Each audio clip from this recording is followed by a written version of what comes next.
Hello नमस्कार दोस्तों, आप सभी को स्वागत है अपने यूट्यूब चैनल इनर क्लासेज में। दोस्तों मैं नीतीश कुमार। दोस्तों हम सब अभी तक क्लास 10th का मैथ में ऑब्जेक्टिव सवाल पढ़ रहे हैं, ठीक है। क्योंकि मैथ का ऑब्जेक्टिव आपको जब तक करने के लिए नहीं आएगा तो आपसे हो ही नहीं सकता है। तो मैथ का ऑब्जेक्टिव करने के लिए दोस्तों आपको चैप्टर वाइज पढ़ना पड़ेगा, ठीक है। क्योंकि हर चैप्टर से सवाल बोर्ड में आते हैं। आप अदर सब्जेक्ट का ऑब्जेक्टिव याद कर लीजिएगा, लेकिन मैथ का ऑब्जेक्टिव आपको करने के लिए आने चाहिए, ठीक है। यानी मैथ ऐसा विषय है ना जिसका ऑब्जेक्टिव आप रट नहीं सकते हैं। हाँ, रट सकते हैं कुछ चैप्टर का जिसका फार्मूला है, जिसका मान होता है, जैसे त्रिकोणमिति याद कर सकते हैं आप। माध्यक बहुलक भी याद नहीं कर सकते हैं। केवल त्रिकोणमिति का ही कुछ ऑब्जेक्टिव आप याद कर सकते हैं। बाकी का सभी ऑब्जेक्टिव आपको करने के लिए आना चाहिए, तभी आप कर पाएंगे। तो हम सब यहाँ पे क्लास 10th का मैथ के लिए ऑब्जेक्टिव सॉल्यूशन का सीरीज देख रहे हैं। तो हम सब पिछले वीडियो में देखे थे वास्तविक संख्या से कि वास्तविक संख्या से सवाल बोर्ड में कैसे पूछता है, और उसके बाद हम सब आज देखेंगे बहुपद चैप्टर से बहुपद चैप्टर का सवाल बोर्ड में किस प्रकार से पूछता है, उसको कैसे करना है आपको। उससे पहले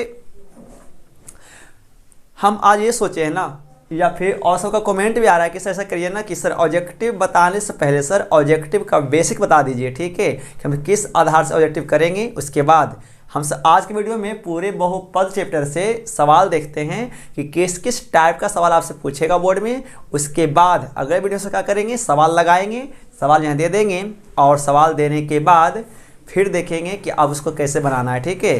तो आइए आज देखते हैं बहुपद से संबंधित सवाल बोर्ड में कैसे कैसे पूछता है, किस आधार पे सवाल पूछेंगे आपसे। हम तमाम बातों को देखेंगे और नेक्स्ट वीडियो में सब सवाल लगाएंगे और सवाल करके दिखाएंगे कि सवाल क्या जो हम सब थ्योरी बताए हैं उस थ्योरी के आधार पे बहुपद का सभी ऑब्जेक्टिव सवाल बन रहा है या नहीं बन रहा है दोस्तों, ठीक है।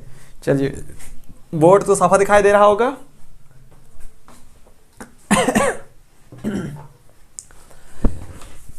हमारा चेहरा काला दिखाई दे उससे कोई दिक्कत नहीं, लेकिन बच्चों का बोर्ड साफा दिखाई देना चाहिए, ठीक है। कमेंट बता रहे हैं ना, जो साथ में जो काम कर रहे हैं वो कहते हैं कि सर आपका चेहरा काला आ रहा है। तो चेहरा मायने नहीं रखता है, कॉन्सेप्ट मायने रखता है। कॉन्सेप्ट सीखिए, ठीक है। आइए सबसे पहले से देखेंगे आज के वीडियो में कि बहुपद से सवाल कैसे कैसे पूछता है बोर्ड में, ठीक है। हम इस तमाम बातों को जानने के लिए सब पढ़ेंगे बहुपद के बारे में। पूरा बहुपद क्या होता है, पूरे बहुपद का बेसिक देख लेते हैं दोस्तों। और सबसे पहले बात करें तो बहुपद, ठीक है। बहुपद क्या है, तो बहुपद शॉर्ट देखेंगे, है ना, शॉर्ट ही देख पाएंगे, ठीक है।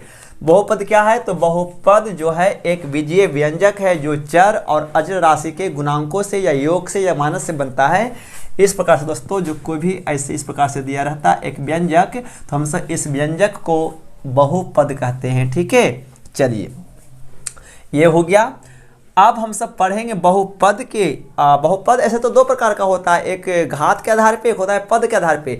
तो 10th का ऑब्जेक्टिव सवाल जो पूछेगा बहुपद से वो पूछेगा क्या, घात के आधार पे पूछता है, पद के आधार पे सवाल नहीं पूछता है दोस्तों। तो पढ़ेंगे आप पद के आधार पे नहीं, बल्कि पढ़ेंगे घात के आधार पे। तो बहुपद में जो सवाल सबसे पहले होता है, जहाँ दोस्तों ये ए और बी जो है ना एक वास्तविक संख्या के रूप में होता है, ठीक है। चलिए, जो ही और ए का मान हमेशा कभी भी जीरो नहीं हो सकता है, जबकि ए का मान या तो बड़ा हो या छोटा हो जीरो से, लेकिन जीरो नहीं हो सकता है, ठीक है। यहाँ तो कोई दिक्कत नहीं हुआ। चलिए, अब हम सब आगे बढ़ते हैं। यदि बहुपद की बात करें तो यहाँ से बहुपद पहला जो शुरू होता है वो शुरू होता है रैखिक बहुपद, ठीक है। रैखिक बहुपद, तो आइए शुरू करते हैं कि रैखिक बहुपद का व्यंजक रूप क्या होता है दोस्तों। तो रैखिक बहुपद का व्यंजक रूप इस प्रकार से होता है, ठीक है। रैखिक बहुपद का जो विस्तारित रूप है या व्यंजक रूप है वो होता है ax + b, यानी जिस पर घात 1 रहता है वो एक रैखिक बहुपद है। फॉर एग्जाम्पल की बात करें दोस्तों तो इस प्रकार से रहेगा। तो ये जो आपका है एक रैखिक बहुपद है, क्योंकि उस देखते हैं, है ना, चर राशि पर अधिकतम घात कितना है उसके आधार पे उसका बहुपद कहलाता है। तो यहाँ पर x का मान कुछ नहीं तो कितना, x का मान 1, तो जब जिस पर मान 1 होता है उसे क्या कहते हैं, रैखिक बहुपद कहते हैं। तो ये आपका एक रैखिक बहुपद है, इस प्रकार से दिया रहेगा। हाँ, इस प्रकार से भी दिया हुआ तो एक रैखिक बहुपद ही है, ठीक है, कोई दिक्कत नहीं। अब रैखिक बहुपद का अधिकतम घात कितना पूछ सकता है आपसे, सवाल पूछेगा।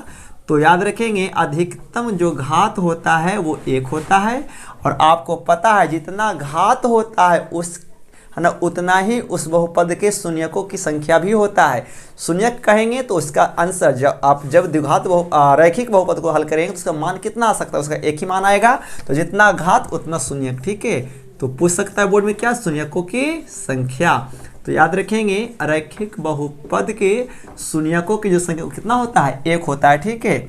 इसके बाद और क्या पूछेगा आपसे, तो आपसे यहाँ से पूछ सकता है बस, यानी रैखिक बहुपद से केवल यही पूछता है कि रैखिक बहुपद का अधिकतम घात कितना, शून्यकों की संख्या कितना हो सकता है। तो बस रैखिक बहुपद से सवाल इतना ही पूछता है, या कभी कभी रैखिक बहुपद से जो सवाल पूछेगा एक बहुपद इस प्रकार से दे देगा, ठीक है, एक बहुपद दे देगा और बोल देगा कि बहुपद इतना इतना का शून्यक क्या होगा। तो शून्यक निकालने के लिए दोस्तों क्या करते हैं, हम सब इस बहुपद के बराबर 0 कर लेंगे, देखेंगे कैसे निकाल सकते हैं शून्यक, ठीक है। तो उधर जाएगा 3 हो जाएगा, माइनस में लाना पड़ेगा x का मान, तो कितना आएगा -3/2, यानी ये जो x का जो मान आया ये क्या आ गया, इस रैखिक बहुपद का क्या आएगा, शून्यक आएगा। तो सवाल ऐसे दे देगा, पूछेगा कि इसका शून्यक क्या होगा, तो आप ऑप्शन देकर के टिक लगा सकते हैं, ठीक है। इस प्रकार से क्या कर सकते हैं, किसी भी रैखिक बहुपद का शून्यक निकाल सकते हैं, ठीक है। तो रैखिक बहुपद मायने नहीं रखता है बोर्ड में, मेन जो मायने रखता है वो है द्विघात बहुपद। द्विघात बहुपद से सवाल क्या क्या पूछते हैं वो इंपॉर्टेंट है। इसके बाद बहुपद का पॉजिटिव सवाल का सेट लगाइएगा तो उम्मीद होगा कि सारा का सारा सवाल बनेगा आपसे, नहीं बनिएगा तो अब हमको कमेंट करके बताएंगे कैसा नहीं बनता है।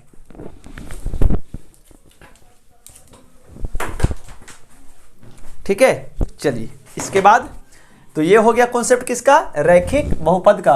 आप इसका स्क्रीनशॉट लीजिए, आगे बढ़ते हैं।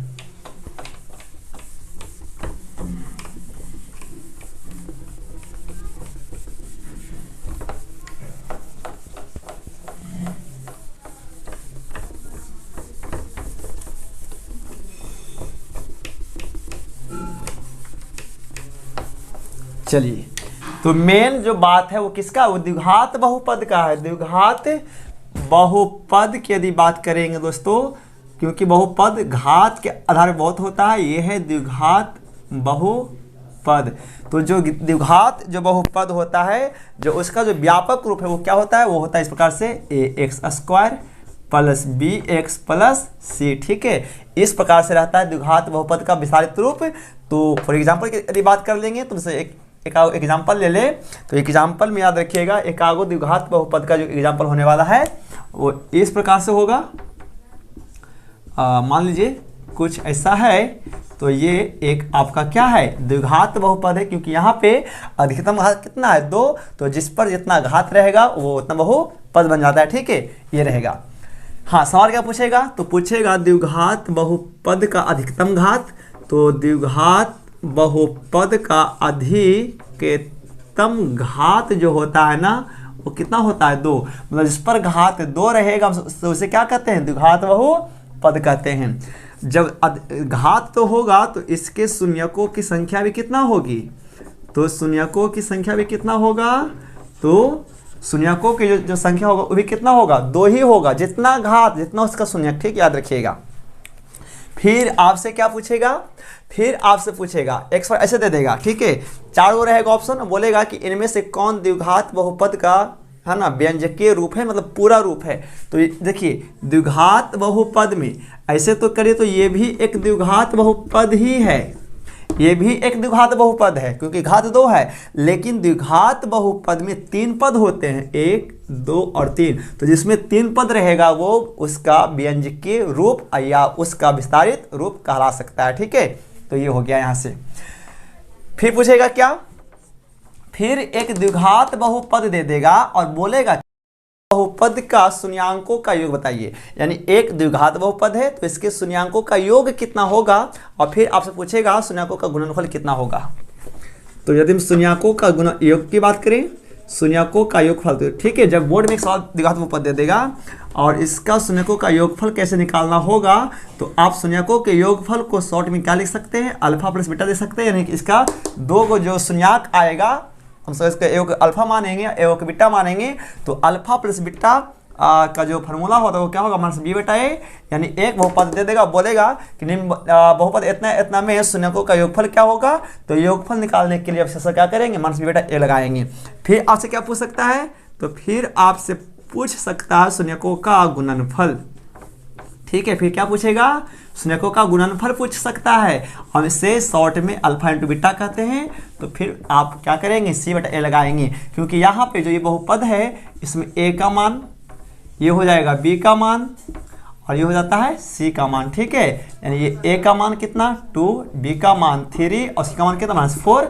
अब इस आधार पे यदि आपको योगफल लाना होगा तो क्या होगा, माइनस बी बटा ए, तो माइनस बी कितना, बी है 3 और बटा ए कितना है 2, तो ये हो गया क्या, -3/2 जो क्या आएगा, शून्यकों का योगफल आएगा। इसी प्रकार से क्या चीज आपसे पूछ सकता है, शून्यकों का गुणनफल पूछ सकता है। ठीक है, एक चीज और पूछता है क्या, कि एक द्विघात बहुपद 2 इतना इतना है, तो इसमें 1y alpha plus 1y beta का मान क्या होगा। ठीक है, तो आप इसे देखिए, इस सवाल में ना आप बहुत बार फंसते होंगे कि 1y alpha plus 1y beta का मान क्या होता है, तो 1y alpha plus 1y beta का जो मान होता है वो क्या होता है, याद रखिएगा, माइनस बी बटा सी होता है। ठीक है, क्या होता है, माइनस बी बटा सी होता है। ठीक है, तो ये भी सवाल बोर्ड में आता है। तो इतना सवाल द्विघात बहुपद से पूछेंगे।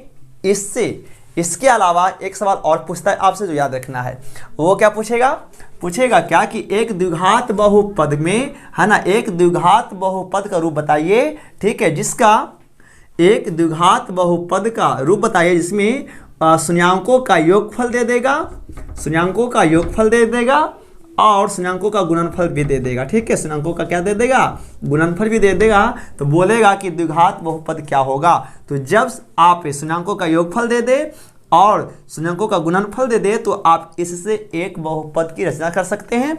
तो बहुपद रचना करने के लिए जो फार्मूला होता है याद रखिएगा।